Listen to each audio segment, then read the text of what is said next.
We're always looking for the next great voice in Merola. That's one of the things that the program is about. Merola Opera Program is one of the leading young opera artist training programs in the world. It is often can be a launching pad for a young artist, for a young singer.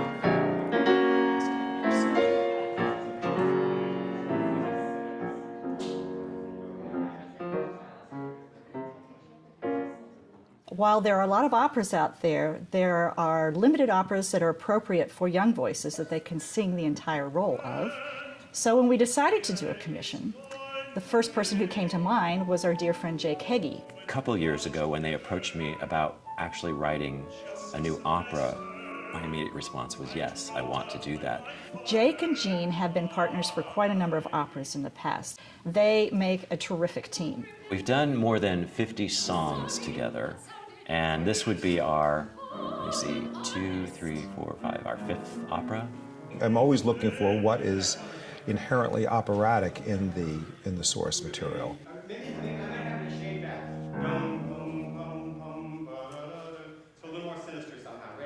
After writing It's a Wonderful Life, which was our opera before this, we both thought we want to do something that has a dark poetry to it and a real sense of magic realism.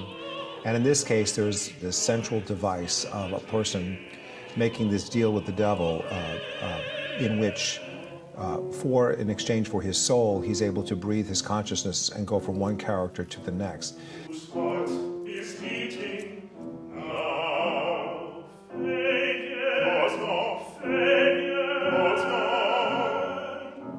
What Jake and Jean have put into this is the human aspect, very much a human aspect, which you can't help but be drawn into. In other words, my job, I think, as a librettist is to structure scenes and to create text that inspires music that actually is the marrow of the matter. It's not enough to have language dancing on top of chords. It has to be music. Jake, first of all, is one of the greatest living opera composers today. And he writes so well for voices. What opera should be, he puts the voice at the center of the experience. So I think that's threaded throughout this entire score. It's just a very, very vocally satisfying piece. It's very rich. The language is harmonically rich often, and then it can turn on a dime and become something that seems quite familiar.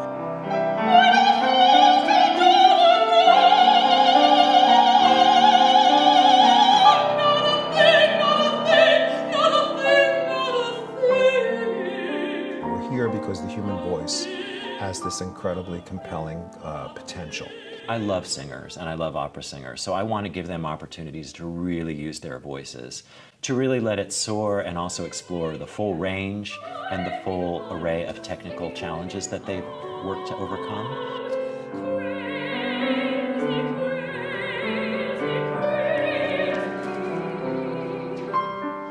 There's so much in there for everyone, and it reminds me a lot of what the great works are about. There's an underlying truth to music, because it's so emotionally resonant and it's so emotionally true, that it is, in a way, it's one of the greatest ways of representing what people are really feeling, and that's what's at the center of a theatrical experience.